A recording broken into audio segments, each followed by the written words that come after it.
we have South Africa to the south, Lesotho, where there's a cannabis culture there as well. So we can also be adopters of a similar culture. Then as we expand, Zambia just put out some legislation around it as well. So, we can adopt Zambia, and I think Ghana has already done it as well. So just in our area, we could play with this crop here and figure out how can we be, where's our space in the global industry.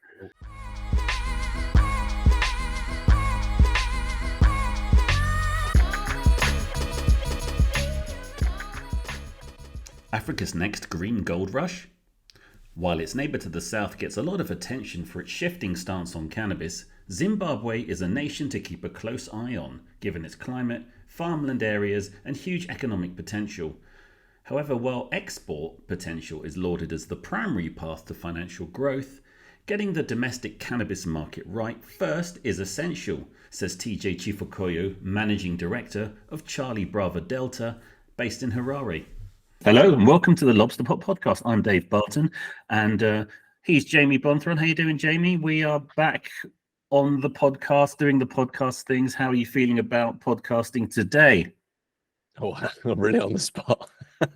No, I'm good, man. I'm good. It's I always say we try not to date these, but it's Monday. It's the end of October, but I'm feeling pretty bright. Yeah, you're headed. You've got an event at the end of the week. Yes, we've got the UK Medical Cannabis Patient Conference, which should be really interesting, and do a little bit of a vid from there and helping the guys out there, which will be awesome. And yeah, but we are a global movement, this kind of cannabis community, and today we have a very special guest from a country we haven't really focused on before. From Zimbabwe, we have TJ Chifokoyo from Charlie Bravo Delta. You can figure out what those letters stand for, I'm sure, people. And welcome, sir. You're in Harare, Zimbabwe. How's things there for you today? Yeah. Hey, thanks for having me, Dave and Jamie. Zimbabwe, it's always sunny out here. It's brilliant. I love it out here. So it's the perfect climate for growing cannabis, right? It sure is. It sure is. We have sun 10 months of the year, and then it just gets a little chilly in the winter, but actually probably like an autumn day in the winter. But yeah, I'm gonna say your winter is probably our summer, to be honest. Just in terms of the keep your weather to yourself. We don't need to hear about that, all right? When I look out my window, I just want to cry. Yeah, check out my tan, man. Yeah, cool, man. But no, tell us a bit more. We hear lots about South Africa. We hear, whole of Africa is kind of, poised to almost sort of embrace cannabis in many different ways. But what's the situation right now in Zimbabwe? What's the kind of status of legality? And yeah, tell us a little bit about what's happening on the ground there. Oh yeah, so Zimbabwe was quite progressive with its cannabis legislation. I think we were second on the continent to pass legislation for it. So that's for medical cannabis, for research, and then industrial hemp as well. Recreational, definitely nothing on the table on that. I haven't heard much dialogue around it, but at least for purposes of medical cannabis and for research, it's been quite a welcome move within the community. And then, we had a lot of folks that jumped at it right away. Over 60 licenses were issued for medical cannabis within like the first year or two of that law being passed. And when was that law passed? 2019. Okay. Yeah, so soon after the Farm Bill in the US. Okay, cool. So you've got medical cannabis is legal then, essentially. Recreational not. Is it the same with kind of CBD and kind of hemp and things like that? Or how's the different categories sort of shake out? Yeah, so the focus for government was mostly on export. So what hasn't happened is the development of a local market for either the medical cannabis or CBD and its derivatives. What they opened up for was for research, and we can do clinical trials for either, but they haven't opened it up yet for local consumption. Okay. So we're still working with that, just kind of how to map out and put the pieces in place that will allow for more progressive legislation when it comes to cannabis. I guess the kind of natural question is that quite often some legislation, the law, regulations don't often match maybe the kind of cultural stance. There's usually a bit of a disparity in most places. I suppose on the ground, outside of the kind of the written word and what the government believe, what are the broader attitudes towards cannabis, be it medical, be it recreational, in Zimbabwe? No, that's great, and that's a great question. And culturally, we have areas in Zimbabwe actually that are quite open to cannabis use. They've used it for centuries, and you'll find those. So we've got like close to the north, around the Victoria Falls area, they're the Tonga people who culturally this is part of their thing, and so it's not really criminalized over there. But there is a stigma with cannabis, unfortunately, and it's prevalent in Zimbabwe as well, and it's probably what has been most impactful in stopping the government from enacting some of this legislation that helps to adopt wider use of cannabis and its derivatives in society. But I think you'll find it in different stratas of our society. Maybe in the younger group, they're more open to the use of cannabis in its different capacities. But with the older folks, you'll struggle. Yeah, they look at it as like devil's weed or something, I think that's the case in a lot of places, really, isn't it? I suppose, again, there's a lot of the sort of efforts we've seen in sort of, I guess, the US and Canada is kind of trying to sort of normalize it amongst the sort of older demographic. And I think that seems to be a challenge sort of everywhere. But I guess in terms of, I guess in terms of, kind of economically, now, I guess it would make sense for a country like Zimbabwe to perhaps be kind of exporting it again to kind of maximize those sort of revenues again. Do you see that as like the sort of key opportunity for cannabis in Zimbabwe, or do you feel like it needs kind of domestic acceptance as well? I think, as with most things, there has to be some balance, and especially when you're adopting something that is relatively new. But as you rightly point out, the export market presents a massive opportunity for Zimbabwe. I mean, our GDP is quite low in terms of the world standards, and so, but we send a lot of produce and agricultural commodities into Europe, for instance, and so cannabis in Africa, we always have this advantage of where we can grow it for less. So where the bottom line starts to matter to most of the producers, say in Europe and out and elsewhere, Africa becomes an attractive option for that fact that we've got lots of sunshine, we've got low labor costs, and we can supply the world essentially if they really wanted to grow it out here. But that said, in order to be able to do it so well, you need to understand your crop a little bit better. So we would have to have some semblance of a domestic market where you're able to test, or your locals are able to sample even what's being produced. And if you're going to be sending out your premium stuff, at least you're able to grade it and know that, okay, this is for local consumption because it won't meet the export standard. Mm-hmm. So we will have to do that. Otherwise, all that ends up in the black market, all the excess. And that's definitely something we have to be very careful of. Do you think that maybe the people that you work with, your peers, other people you see in the industry locally in Zimbabwe, do you think they're open to bringing in experts from further afield, or do you think it maybe is getting a bit caught up just trying to build it just without that kind of expertise outside? Jamie, that's been one of the mistakes that we have made even in our industry locally is trying to go at it alone. So what we're starting to see is greater adoption of foreign experts coming in to assist and helping us to get this industry up and running. We obviously don't need to recreate mistakes. There's no need to reinvent the wheel. It's been done, and we can learn from that and take the positives, and then the things that are not necessary for us to go through, we don't have to go through them. We can lean on that experience and that know-how. As we have started with this, we were prime prey for speculators in the industry. So a lot of the early adopters of the cannabis, the licensees, they were suffering from that. Like they would just get somebody who says, "Oh, I'm a cannabis expert. I'll show you how to do this," and then overcharge them, just come in there and just ruin everything. So the appetite for foreign expertise kind of had waned, but now it's back with ways of being able to determine that this is actually somebody who knows what they're doing and can help my operation. I think it's a really interesting thing looking at kind of, foreign expertise does kind of on paper. I think everyone goes, no, we can do it ourselves. Yeah. But I think it's not even about where necessarily the expertise is coming from, because of the kind of legacy market across the world. There are experts in every pocket, every corner of the globe who have been, growing underground and learning, at the best ways to treat the plant and get the most from the plant. So to me, it doesn't feel like, it's not the invasion of big pharma or anything like that. A lot of these experts are kind of, mercenaries for hire, but they're really passionate about the plant themselves. I think it's maybe a bit different to other industries, I guess.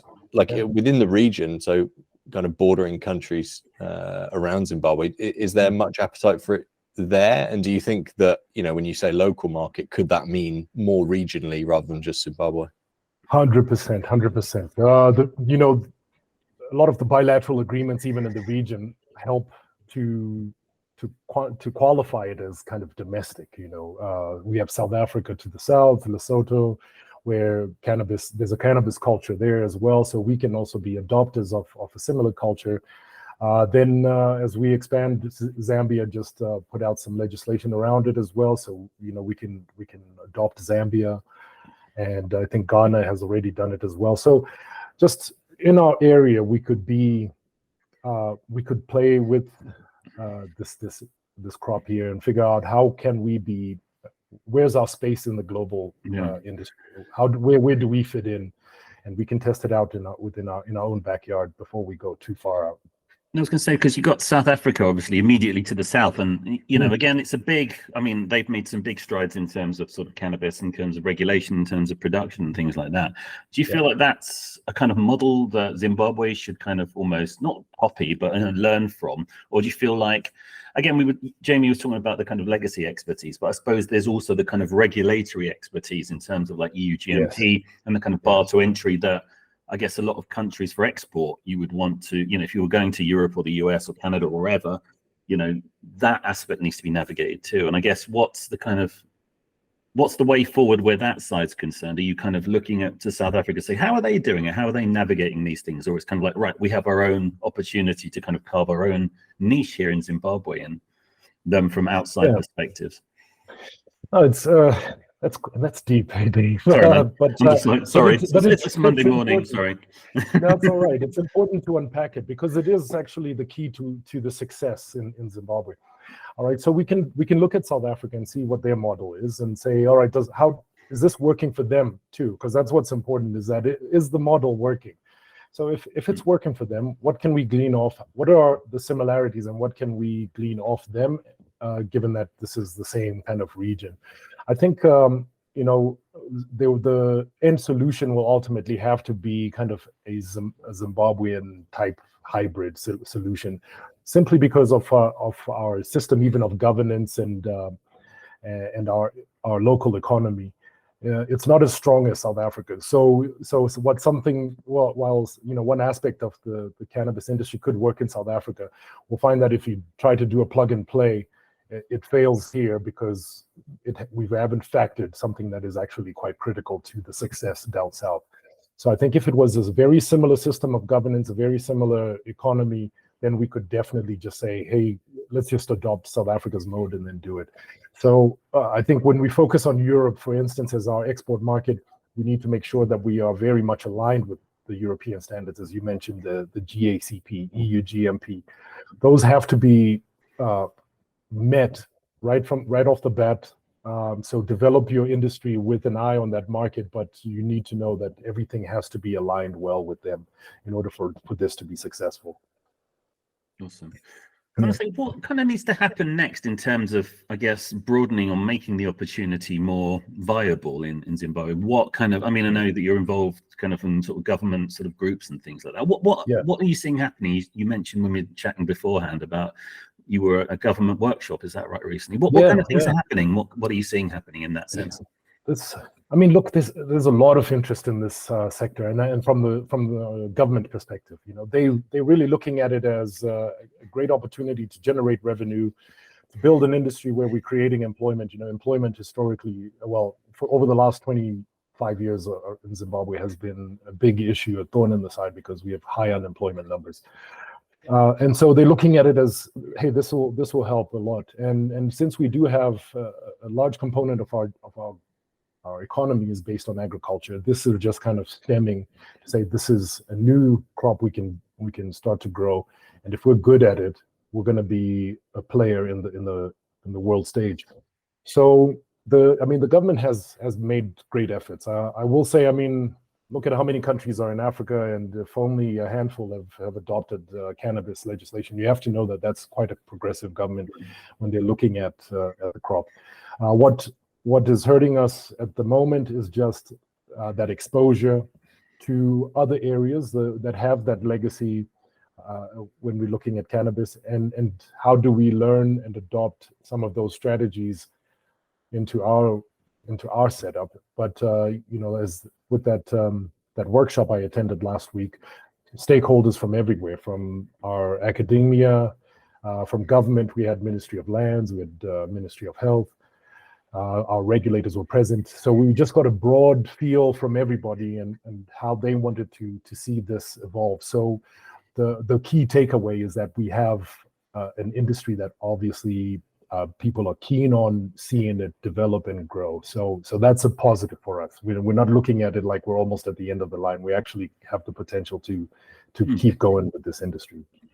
I think it's really interesting to see how cannabis develops locally around the world. We spoke to Sean Carney, who's really involved in the Czech Republic, and a big thing that they're doing is that they're forming cannabis as part of a broader harm reduction program within the country. They're trying to make positive medical steps, and cannabis is kind of one arm of that, but it's not by any stretch, it's not on an island, it's a part of something bigger. And it sounds like it's the same there in terms of agriculture.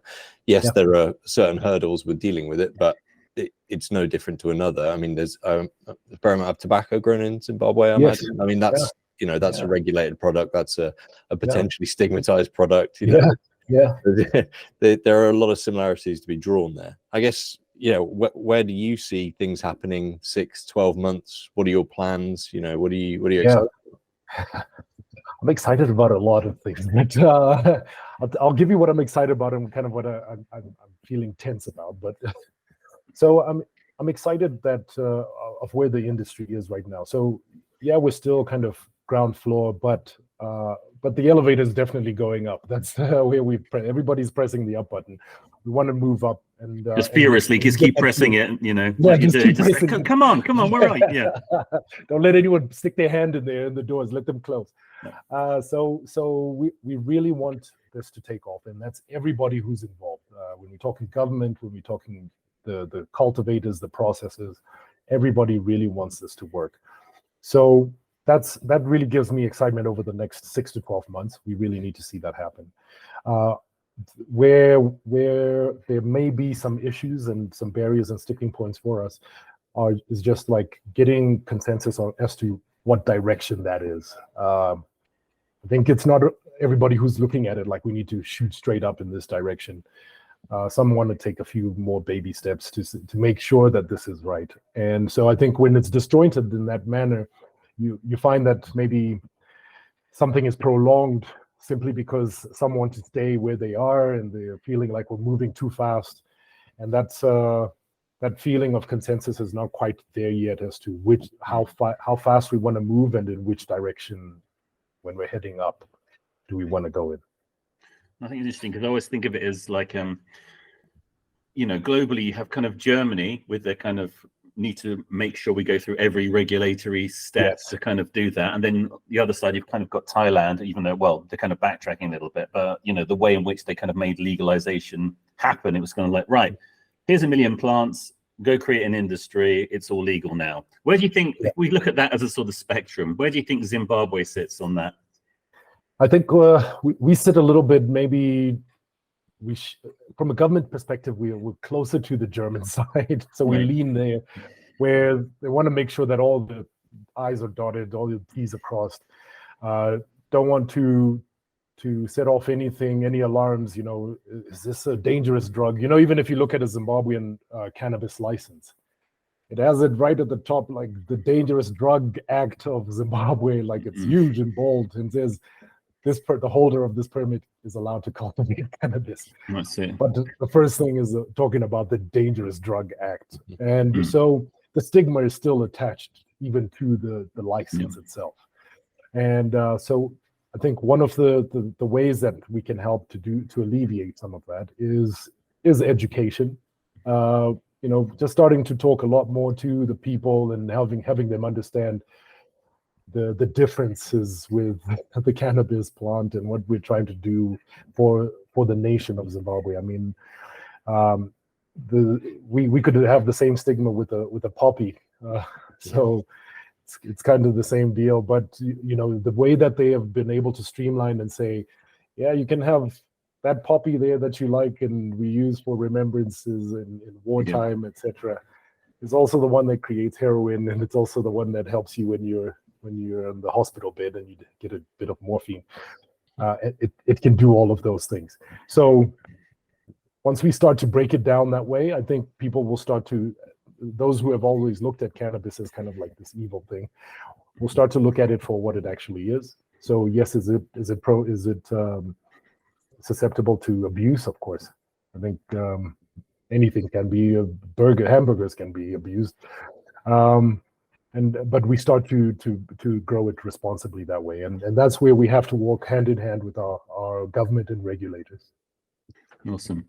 That certainly sounds like, there's a huge opportunity, and it sounds like, there is a lot of work going into all of this to kind of do it properly, which again, I think, so many countries, I mean, we speak to people from the US and Canada, and they have an interest in different markets, and they say, well, what is the kind of opportunity? It's like, well, the opportunities for kind of help people, different countries do, right the wrongs that, to learn from our mistakes. And I think, again, that's one of the things I value most about speaking to people. And it's like, there's a genuine desire to kind of help other countries, other people, other growers, other producers to kind of do it in a way that works and kind of avoid those mistakes. But I guess sometimes it's governments get in their own way in as much as anything else. But again, I guess you kind of have to be philosophical and say that, things will change, but it's that pace, isn't it? And I think I will tell you this, Dave, I was at ICBC in Berlin earlier this year, and the folks I met there were just absolutely amazing. I think it's so important to have conferences like that because there's a huge transfer of knowledge that happens there. Yes. And beyond that. So, and even just being able to be a part of your podcast, this is what we absolutely need here in Zimbabwe, and not just Zimbabwe, possibly the continent of Africa, to help to break down some of those beliefs that we have that are not set in firm foundations. They actually like maybe something you've heard from somebody else. But if you start to understand that this is what this crop can do for you, if you're looking at from the medical benefits, a country and its revenue generation, even your cultivators and growers. I mean, a lot of our tobacco farmers are starting to shift from tobacco, and they're looking for what can I do next, and they can go to cannabis. They have the funds available. Tobacco brings in several $100 million in money and revenue to the government every year. So now it's like, okay, where can we shift to help and grow another industry where we can get in at the ground floor. Also, like Zimbabwe has no capacity really to compete in big pharma or in the pharmaceutical industry in the world unless it's through something like medical cannabis, which is giving people a low entry point into quite a lucrative industry globally. No, absolutely. And I think, again, it's so I look at it, it's kind of therapeutic for all, including the economy in different countries. So no, I wish you all the very best of luck with it all. And it certainly sounds like the work you're doing is propelling the industry forward in a positive direction. So good work, sir. And we shall definitely catch up with you again soon. So thank you very much for coming on the show today, TJ. Thanks. Good luck, a lot, man. guys. No worries. Thank you so much. I look forward to it. Take care, guys. See you soon. Cheers. Bye-bye. Cheers.